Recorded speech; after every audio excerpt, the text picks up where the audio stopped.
Halo warga intelektual sekalian, saya sangat suka dengan pandangan-pandangan daripada seorang dokter bernama Dokter Rui Hasan. Jadi dokter ini sangat kontroversi guys ya. Banyak konten-kontennya berseliweran di TikTok ya. Banyak konten-kontennya berseliweran di media sosial, di YouTube, di Facebook dan lain sebagainya. Namun ya, saya melihat ada semacam keunikan daripada dokter ini. Apa itu keunikannya? Jadi komentar-komentarnya itu menurut saya itu sangat nyelekit sekali ya. Dan sangat-sangat relevan di zaman sekarang. Apa komentar-komentar beliau atau argumentasi beliau ini yang sangat kuat gitu. Ya, yang bisa bikin kita berpikir kritis, memacu kita untuk berpikir rasional. Apa itu? Yang pertama itu, Dr. Ryu Hasan pernah mengatakan bahwa agama itu adalah brainwash atau alat untuk mencuci otak. Jadi ini pernyataan yang sangat kontroversial menurut saya pribadi. Nah, yang jadi pertanyaan, kenapa Dr. Rui Hasan ini mengatakan bahwa agama itu semacam brainwash atau alat pencuci otak? Kemudian ya, Dr. Rui Hasan ini juga pernah mengatakan bahwa kalau seseorang itu bertemu dengan agama, kalau dasarnya dia baik, maka dia akan jadi pemuka agama yang baik atau penganut agama yang baik. Tapi kalau dia pelit, ya tetap pelit ya. Kalau dia jahat, ya akan tetap jahat. Nggak ada pengaruhnya ya. Ada enggaknya agama itu ya nggak ada pengaruh dengan baik atau buruknya. Dia mengatakan seperti itu. Nah, yang jadi pertanyaan, kenapa Dr. Rui Hasan mengatakan seperti ini? Kemudian ya, Rui Hasan ini pernah mengatakan bahwa agama itu alat atau roda pemutar perekonomian. Adanya agama itu kan nggak berpengaruh bikin orang baik atau bikin orang tidak baik, tapi agama ini bisa mengumpulkan banyak orang ya, kemudian di situ ada perputaran yang namanya ekonomi dan lain sebagainya. Kemudian ada komentar Rui Hasan ini yang perlu saya kritik ya. Mohon maaf ya bagi teman-teman yang nonton video ini ya, kalau misalnya Anda ngefans sama Rui Hasan itu tidak pernah yang namanya benar terus dan tidak pernah salah terus ya. Jadi setiap orang itu pasti ada benarnya, ada salahnya gitu. Jadi jangan terlalu fanatik ya terhadap Dr. Rui Hasan. Ada satu statement beliau yang menurut saya itu nggak setuju, yang perlu saya kritik. Apa itu? Dr. Rui Hasan pernah mengatakan bahwa filsuf atau filsafat itu karang-karangan yang ngarang gitu. Dia pernah mengatakan filsuf itu ngarang, Socrates itu ngarang, Plato itu ngarang, filsuf-filsuf Yunani itu ngarang. Tapi saya harus perlu kritik ini ya, karena apa? Karena takutnya nanti anak-anak muda nggak mau belajar tentang filsafat lagi ya. Tapi bukan berarti saya terlalu fanatik terhadap filsafat. Enggak, saya tidak terlalu fanatik pada filsafat ya. Filsafat juga ada sebenarnya yang tidak relevan di zaman sekarang. Ada juga yang relevan gitu. Jadi nggak semuanya filsafat itu, nggak semuanya filsuf itu ngarang. Itu yang perlu saya kritik di video ini. Kemudian ya, yang jadi pertanyaan, ini sangat-sangat penting ya. Apa sih keuntungan kita belajar tentang filsafat? Apakah filsafat itu bisa bikin peradaban semakin maju? Apakah filsafat itu bisa memperbaiki negara kita? Apakah filsafat itu bisa bikin negara kita semakin maju? Menarik untuk kita bahas.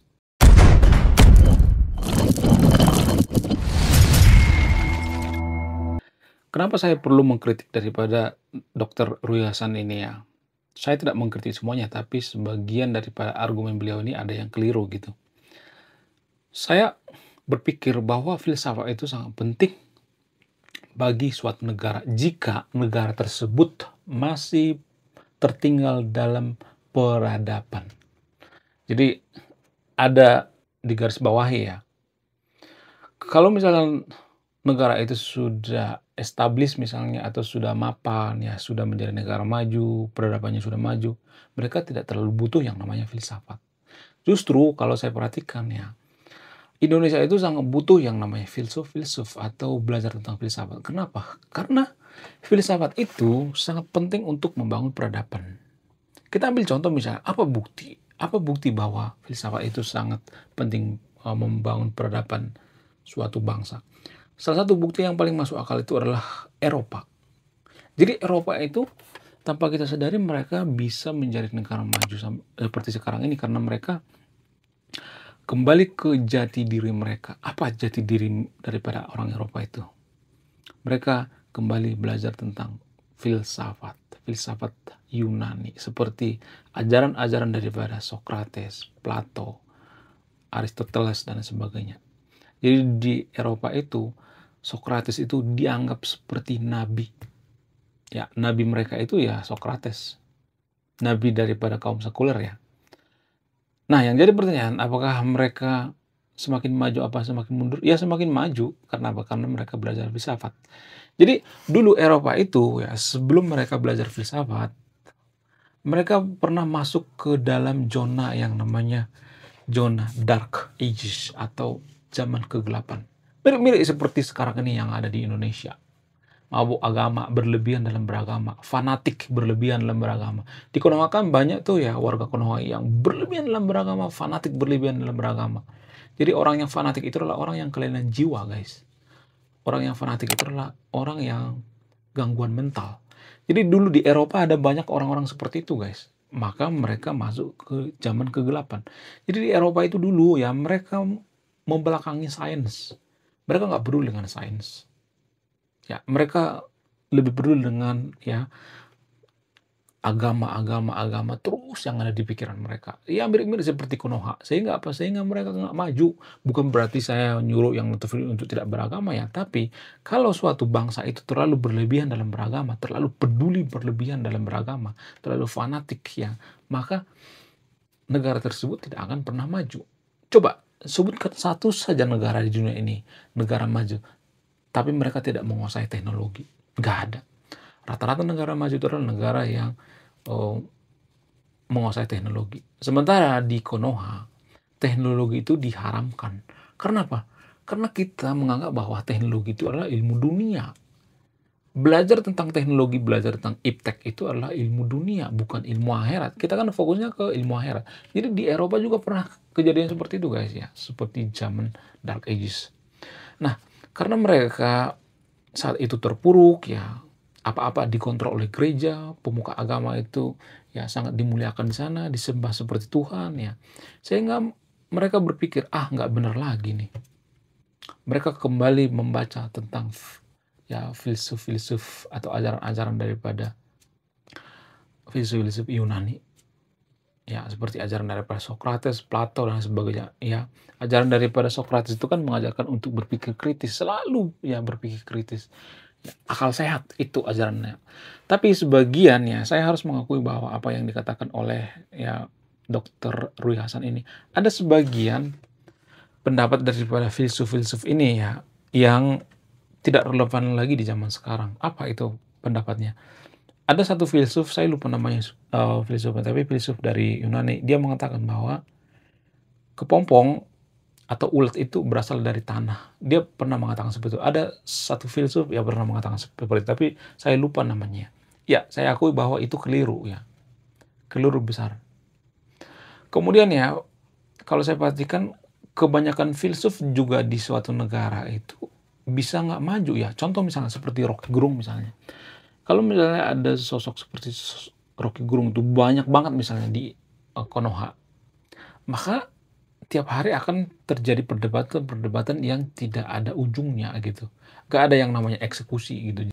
Jadi tidak selamanya ya saya mendukung filsuf itu ya. Ada juga pendapatnya yang tidak masuk akal, ada juga yang masuk akal. Jadi tergantung situasi dan kondisi ya.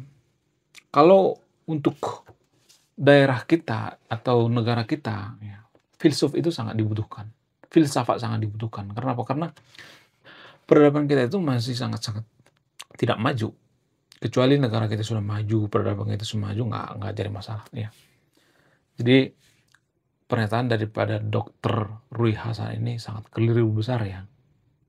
Tergantung kondisi gitu ya.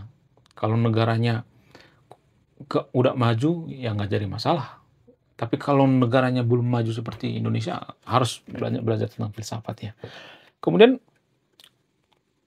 Dr. Rui Hasan juga pernah mengatakan bahwa agama itu adalah semacam brainwash.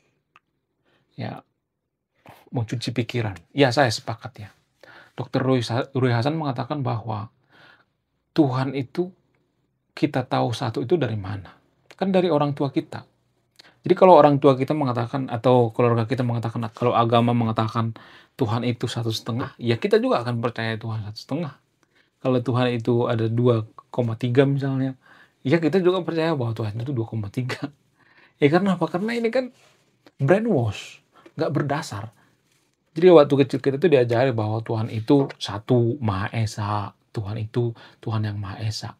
Tapi kan kita tidak pernah menanyakan, benarkah Tuhan itu Maha Esa? Mana buktinya Tuhan itu Maha Esa? Mana datanya? Mana bukti ilmiah? Bukti ilmiah ya.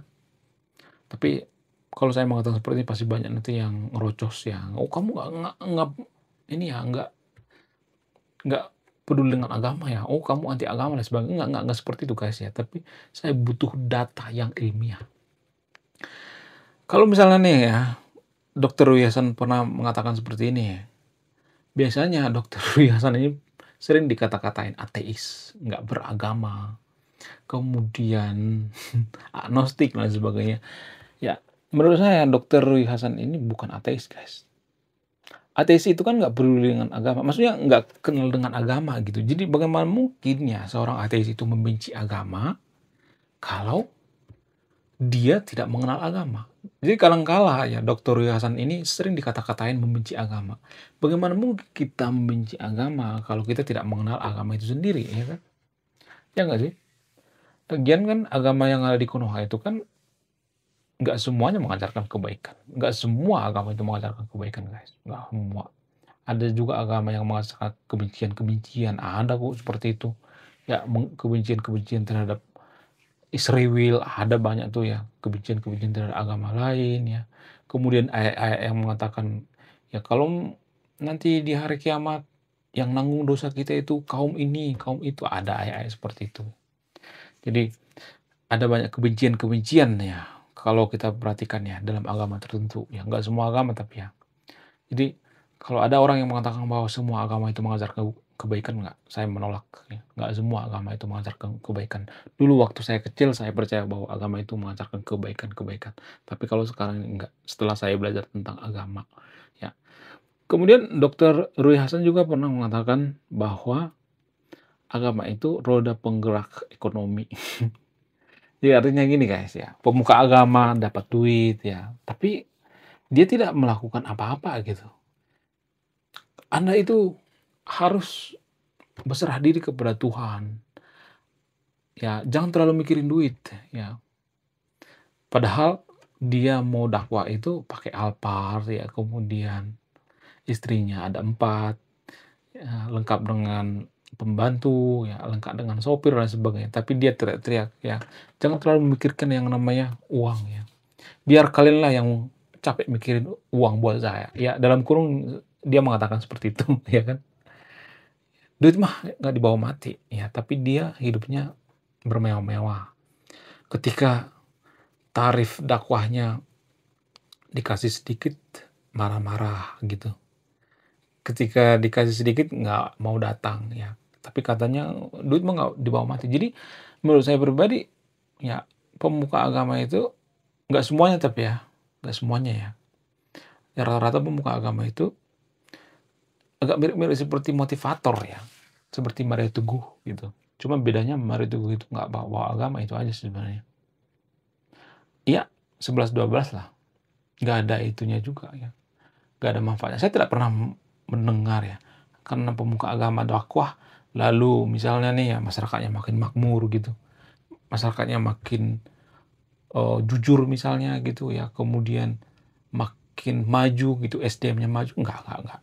Bahkan pemuka-pemuka agama itu ya, kadang mereka bicara tentang sains ya, tapi keliru gitu. Kadang mereka bicara tentang kesehatan gitu, tapi keliru juga gitu. Mereka ngomongnya nggak pakai data gitu, nyerocos. Tapi mereka minta dibayar gitu. Jadi saya perhatikan seperti itu guys ya. Justru pemuka-pemuka agama itu nggak ada kontribusinya bagi kemajuan suatu bangsa. Mana coba? Saya mau nanya sama yang nonton video ini, apa kontribusi pemuka agama untuk kemajuan suatu bangsa? Nggak ada. Nggak ada guys. Bahkan ya dalam kurung ya, nggak semuanya tapi ya, dalam tanda kutip, mereka justru morotin rakyat. Nggak semuanya tapi ya, tapi itu kan uang dakwahnya itu kan secara tidak langsung mereka morotin rakyat. Harusnya dia yang memberikan masyarakat itu duit ya. Dia memberikan manfaat gitu. Bukan cuman, ya nanti kamu akan diberkati. Ya kapan diberkati gitu? Ya apakah diberkati itu harus spesifik dong ya, diberkati itu seperti apa gitu? Apakah diberkati itu cuman ngomong doang, di mulut doang gitu? Yang memberkati siapa gitu? Ya jadi harus detail ya. Bertakwa juga kan kita kan keliru kan, dan ini juga yang dikritik oleh Rui Hasan. Apa sih arti bertakwa itu? Bertakwa itu harus patuh terhadap ajarannya gitu. Tapi kan Tuhan itu kan sifatnya kan kita kan belum tahu kan sifat yang pastinya. Tuhan itu kan kadang dikatakan bahwa Maha Cemburu, Maha Bijaksana, Maha Adil, Maha Penghukum, Maha Baik dan sebagainya. Jadi mohon maaf ya, semacam bipolar gitu, berbadian ganda gitu. Kalau misalnya Tuhan itu Maha Bijaksana, ngapain dia Maha Cemburu? Emang ada orang yang bijaksana cemburu? Gak ada kan? Ada Tuhan nih bijaksana ya, terus dikatakan dia punya sifat cemburu, ya nggak masuk akal dong ya kan? Jadi harus sinkron dong ya. Jadi hal-hal seperti ini yang perlu kita sadari sebagai kaum intelektual ya. Tapi disclaimer, saya tidak nyuruh yang untuk tidak beragama atau tidak percaya sama Tuhan ya. Tapi setidaknya kita harus waras gitu dalam beragama, waras dalam bertuhan gitu. Kemudian ya, yang dikritik oleh Dr. Rui Hasan ini, dia juga mengkritik kalau misalnya ada orang yang berlebihan dalam beragama itu kadang nggak masuk akal gitu. Kalau misalnya dia yakin ya tentang agamanya ya. Misalnya nih dia mengatakan bahwa agama saya itu yang agama yang paling benar ya. Dia yakin bahwa agama itu yang paling benar. Hal ini kan sama seperti misalnya di rumah saya itu ada kodok berkepala kuda misalnya. Jadi kalau ada kodok berkepala kuda itu di rumah saya, kan kita nggak bisa memastikan apakah ada apa enggak ya kan. Nggak bisa dikonfirmasi kan. Kalau misalnya nih dia yakin bahwa di rumahnya itu ada kodok berkepala kuda itu, apakah kalau dia yakin ini pasti ada? Enggak kan? Cuma kan di Konoha seperti itu ya, saya yakin bahwa agama saya yang paling benar. Sama seperti itu. Saya yakin di rumah saya itu adalah kodok berkepala kuda. Tapi kalau misalnya kita bertanya, apakah kamu pernah melihat kodok berkepala kuda? Enggak. Lalu kenapa kamu yakin? Jadi kalau kita yakin terhadap agama itu ya, yakin seyakin-yakinnya, maka tidak mempengaruhi apakah agama itu benar atau tidak. Ini dua hal yang berbeda ya. Bukan berarti karena kita yakin jadi agama itu tuh benar, enggak ada hubungannya. Sama seperti itu ya. Kalau boleh jujur ya, menurut saya pribadi itu ya, justru lahirnya daripada agama ini, ya jangan di dalam bulat-bulat ya, ini hanya argumentasi saya ya. Menurut saya agama itu lahir itu karena justru ketakutan kita terhadap kematian. Ya, ini melengkapi ketakutan kita daripada kematian. Contoh misalnya nih, kalau ada orang yang meninggal terus nggak ada yang namanya sorga, kemudian nggak ada yang namanya kehidupan setelah kematian. Kan garing kan, hidup itu kan garing ya. Sehingga lahirlah yang namanya agama. Jadi agama itu semacam ya memberikan peluang terhadap manusia. Manusia itu berpikir atau manusia itu berharap bahwa kehidupan setelah kematian itu ada. Sementara datanya belum ada. Fakta mengatakan nggak ada. Bahkan Dr. Rui Hasan juga pernah mengatakan, ya kalau mati ya mati aja. Nggak ada tuh yang namanya roh. Roh itu nggak ada. Hantu juga nggak ada. Dr. Rui Hasan pernah mengatakan seperti itu ya. Tapi kalau saya mengatakan seperti ini, pasti saya nanti dianggap sesat gitu. Jadi, kenapa ada orang gitu yang percaya banget terhadap agamanya gitu. Agamanya yang paling benar dan lain sebagainya. Kenapa bisa seperti itu? Yang pertama itu karena doktrin, brainwash. Kemudian karena banyak orang yang berpikir seperti itu. Ya dari dulu ya, dari puluhan ribu tahun yang lalu, manusia sudah berpikir bahwa kehidupan setelah kematian itu ada. Ya, kalau misalnya kehidupan setelah kematian itu nggak ada, maka manusia merasa bahwa kehidupan ini sia-sia. Itu sebenarnya asal muasal adanya agama. Karena apa? Karena manusia itu pengen ada kehidupan setelah kematian. Padahal kan pada faktanya kan nggak ada kan. Kalau misalnya mengatakan, kok serasa hampa ya, hidup ini serasa hampa kalau misalnya kehidupan setelah kematian itu nggak ada. Kok serasa hampa? Ya kita juga kan sebelum ada kan nggak ada dulu kan, ya nggak sih? Jadi kita tuh sebelum lahir ke dunia ini, kita kan nggak ada dulu kan, kosong dulu kan. Sama seperti itu ketika kita meninggal juga seperti itu, ya. Cuman ya manusia itu merasa bahwa dirinya itu spesial gitu ya, merasa dirinya itu sangat berharga gitu. Padahal kita nggak ada bedanya dengan hewan-hewan lainnya, nggak ada. Teori evolusi mengatakan bahwa manusia itu setara dengan hewan-hewan lainnya. Itulah alasannya kenapa di Eropa kalau kita perhatikan ya, mereka tuh sangat sayang dengan binatang. Kenapa? Karena mereka menganggap setara dengan ya binatang itu. Sementara di Konoha kan menganggap bahwa binatang itu hina gitu. Nggak setara dengan manusia. Manusia itu ciptaan Tuhan yang paling spesial. Nggak terlalu spesial sebenarnya manusia ini. Nggak terlalu spesial guys. Kalau manusia ini, misalnya nih, contoh misalnya kita ambil contoh misalnya ya. Kalau manusia itu ibaratkan kura-kura misalnya. Apakah kura-kura berpikir tentang surga dan neraka? Enggak kan? Jadi kalau kura-kura itu punya otak seperti manusia, maka juga dia akan berpikir bahwa surga itu ada, bahwa neraka itu ada, bahwa agamanya yang paling benar gitu. Jadi kalau kura-kura punya agama ya, maka mereka akan menganggap bahwa agamanya yang paling benar. Agama lain salah, sesat gitu. Justru ya kura-kura nggak punya agama sehingga apa? Sehingga mereka menganggap bahwa ya ya hidup itu ya seperti itu. Mereka nggak punya kesadaran. Justru karena manusia punya kesadaran sehingga mereka menganggap bahwa kehidupan setelah kematian itu ada. Ya kalau nggak ada kehidupan setelah kematian itu kan sia-sia kan. Mereka merasa bahwa hidupnya sia-sia. Secara psikologis bahwa kehidupan setelah kematian itu karena apa? Karena itu kemauan manusia. Ya, itu kepercayaan manusia. Tapi kepercayaan manusia dan kemauan manusia ini kan belum tentu benar kan. Walaupun banyak atau miliaran orang yang percaya bahwa ada kehidupan setelah kematian itu tidak mempengaruhi hasilnya kan. Ya nggak sih? Menurut kalian gimana? Coba tulis di kolom komentar ya. Oke, sekian video ini. Terima kasih sudah menyimak kami. Saya kaum intelektual, salam rasional.